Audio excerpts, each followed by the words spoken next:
Selamat datang kembali di Logika Abu Nawas, tempat di mana akal sehat bertemu dengan kecerdikan yang tak terduga. Setelah berhasil melewati ujian fisik dan persepsi, kini kita tiba di ujian yang paling suci. Ujian yang dirancang untuk menjebak Abu Nawas dengan logika agama, ujian moral.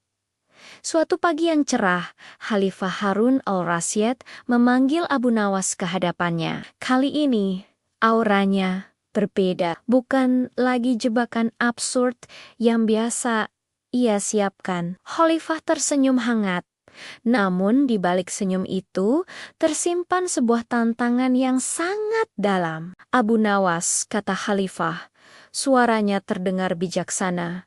Hari ini, aku tidak akan mengujimu dengan hal-hal aneh. Aku hanya ingin memberimu hadiah. Di hadapan Abu Nawas, diletakkan sebuah keranjang rotan yang penuh dengan buah-buahan terbaik dari seluruh penjuru negeri. Warnanya cerah, aromanya semerbak, sungguh menggugah selera. Bawalah keranjang ini, Abu Nawas, ini milikmu, lanjut Khalifah. Abu Nawas baru saja akan mengucapkan terima kasih, namun Khalifah mengangkat tangannya. Tunggu dulu.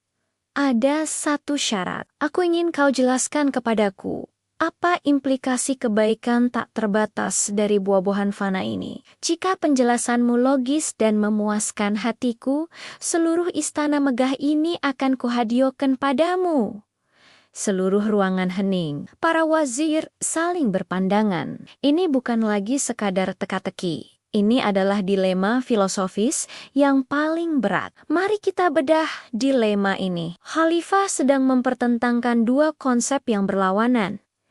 Kuantitas terbatas versus kuantitas tak terbatas. Buah-buahan ini adalah benda fana. Benda material yang punya batas waktu. Dalam hitungan hari, ia akan layu, membusuk, dan hancur menjadi tanah. Di sisi lain, Khalifah meminta penjelasan tentang implikasi kebaikan tak terbatas, sebuah konsep yang berhubungan dengan pahala, surga, dan keabadian. Bagaimana mungkin sesuatu yang akan busuk bisa menghasilkan kebaikan yang abadi? Para wazir mulai berbisik-bisik, mencoba memecahkan teka-teki itu. Tidak mungkin, kata salah satu dari mereka. Buah itu pasti akan busuk. Bagaimana mungkin kebaikannya bisa abadi? Ini jebakan yang mustahil. Mereka berpikir secara materialistis. Bagi mereka, nilai buah itu ya sebatas buah itu sendiri. Mereka pun menyarankan solusi yang paling masuk akal menurut logika duniawi. Abu Nawas sebaiknya menjual buah itu di pasar, lalu uangnya disumbangkan untuk orang miskin atau untuk membangun masjid. Itu akan menjadi amal di Sadid lain. Seorang ahli logika istana juga berpikir keras. Dalam benaknya, ia bergumam, satu-satunya konsep kebaikan tak terbatas yang aku tahu dalam ajaran agama adalah sedekah jariah. Sedekah yang pahalanya terus mengalir bahkan setelah kita tiada. Contohnya seperti membangun sumur, menyumbang kitab, atau mendidik anak yang saleh. Tapi buah-buahan ini, bagaimana sekeranjang buah bisa menjadi sumber sedekah jariah? Buah ini akan habis dimakan. Abu Nawas harus menemukan sebuah logika yang melampaui perhitungan matematika biasa. Semua mata kini tertuju pada Abu Nawas. Apa yang akan ia lakukan? Apakah ia akan menjualnya seperti saran para wazir? Apakah ia akan menyerah? Abu Nawas menatap keranjang buah itu, lalu menatap wajah Khalifah. Ia tahu Khalifah tidak sedang mencari jawaban dalam bentuk uang atau sumbangan materi. Khalifah ingin melihat sebuah visi, sebuah rantai konsekuensi yang tak pernah putus. Kebaikan yang diminta Khalifah adalah kebaikan yang bisa beranak pinak, yang bisa berkembang dari satu buah fana menjadi kedamaian jiwa yang abadi. Setelah berpikir sejenak, Abu Nawas tersenyum. Ia membungkuk hormat kepada Khalifah. Ampun, Paduka yang mulia. Izinkan hamba membawa keranjang buah ini keluar dari istana selama 1 malam. Hamba perlu menemukan jawaban yang tepat untuk pertanyaan Paduka. Khalifah mengangguk, penasaran dengan apa yang akan dilakukan oleh orang kepercayaannya itu. Abu Nawas pun membawa keranjang buah itu keluar dari gerbang istana. Ia tidak pergi ke pasar untuk menjualnya. Ia juga tidak menuju masjid untuk menyumbangkannya. Sebaliknya, ia melangkah ke sebuah lorong sempit di sudut kota Baghdad, menuju sebuah tempat yang paling tidak terduga. Sebuah tempat yang jauh dari kemewahan dan keramaian. Keesokan harinya, Abu Nawas kembali menghadap Khalifah Harun al-Rashid. Namun, kali ini ia datang dengan keranjang yang kosong melompong. Khalifah mengerutkan keningnya. Abu Nawas, di mana buah-buahan pemberianku? Apa yang telah kau lakukan dengannya? Abu Nawas kembali membungkuk. Ampun, Paduka, hamba telah menemukan implikasi kebaikan tak terbatas dari buah-buahan itu. Dan seperti janji hamba tidak menjualnya. Lalu, kau berikan kepada siapa? Tanya Khalifah, semakin tidak sabar. Tadi malam, Abu Nawas memulai ceritanya. Hamba pergi ke sebuah gubuk tua di pinggir kota. Di dalamnya, terbaring seorang filsuf tua yang sangat miskin. Beliau sedang sakit parah dan kelaparan selama berhari-hari, nyaris tak punya tenaga untuk sekadar duduk. Hamba memberikan semua buah-buahan dari Paduka kepadanya. Khalifah tertawa kecil, merasa sedikit geli, namun tetap kritis. Itu tindakan yang mulia, Nawas, tapi itu hanya satu kebaikan. Buahnya akan habis ia makan dalam sekejap.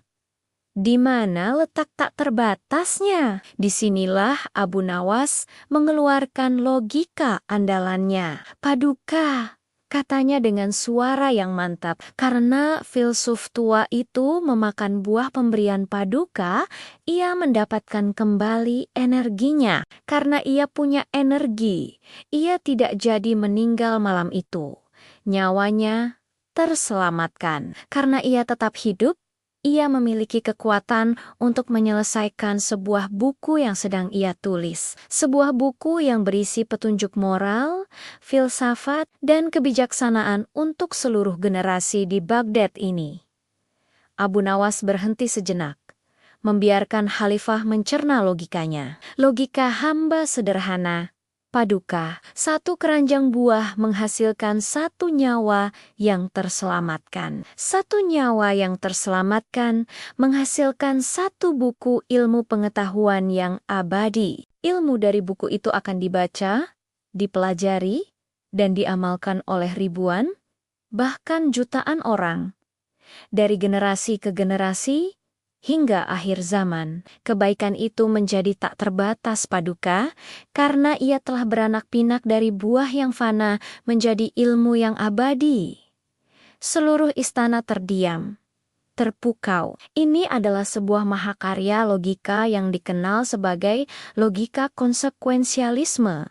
Sebuah analisis tentang rantai konsekuensi dari sebuah tindakan. Abu Nawas menunjukkan bahwa nilai sejati dari sebuah benda tidak terletak pada nilai materinya, seperti harga jual buah itu. Nilai sejatinya terletak pada potensi implikasi yang bisa dihasilkannya. Kebaikan terbesar, menurut Abu Nawas, adalah sebuah investasi pada potensi manusia. Dan secara halus, Abu Nawas sebenarnya sedang memberikan kritik cerdas kepada Khalifah. Khalifah menawarkan istana, sebuah harta fana, sebagai imbalan atas penjelasan tentang logika kebaikan, sebuah harta abadi. Melalui tindakannya, Abu Nawas membuktikan bahwa sebuah aksi kecil memberi makan orang sakit yang berilmu memiliki nilai yang jauh lebih besar dan lebih abadi daripada seluruh kemegahan istana Baghdad. Mendengar penjelasan itu, wajah Khalifah Harun al-Rashid berseri-seri. Ia berdiri dari singgasananya dan bersorak, "Ya Allah, Abu, hanya Engkau yang mampu mengubah sekeranjang buah menjadi jalan menuju surga." Logikamu tak tertandingi. Ambillah istana ini, ia milikmu. Abu Nawas tersenyum dan menggelengkan kepala. Ampun, Paduka, hamba tidak membutuhkan istana. Bagi hamba, sudah cukup mengetahui bahwa Paduka kini telah memahami makna di balik logika kebaikan tak terbatas. Kisah ini memberikan kita sebuah hikmah yang luar biasa. Jangan pernah meremehkan implikasi dari tindakan kebaikan sekecil apapun. Sebuah tindakan yang mungkin kita anggap sepele, seperti memberikan like pada konten yang positif di media sosial, memberikan senyuman tulus pada orang di jalan, atau sekadar mengucapkan terima kasih, bisa jadi memicu sebuah rantai konsekuensi yang tak terbatas. Dari satu tindakan kecil itu, bisa lahir semangat baru, motivasi yang membara, hingga mengantarkan seseorang pada kesuksesan besar yang tak pernah kita bayangkan. Jika Anda terpesona dengan masterclass logika kebaikan dari Abu Nawas ini, kami mohon dukungan Anda. Silakan like video ini dan bagikan pendapat Anda di kolom komentar. Menurut Anda, kebaikan kecil apa di zaman sekarang yang memiliki implikasi terbesar? Jangan lupa juga untuk subscribe ke kanal Logika Abu Nawas agar tidak ketinggalan episode-episode. Selanjutnya, nantikan episode 6, di mana Abu Nawas akan diuji untuk menemukan pakaian termahal di dunia. Sampai jumpa lagi kawan-kawan, tetaplah berpikir cerdas dan berbuat baik.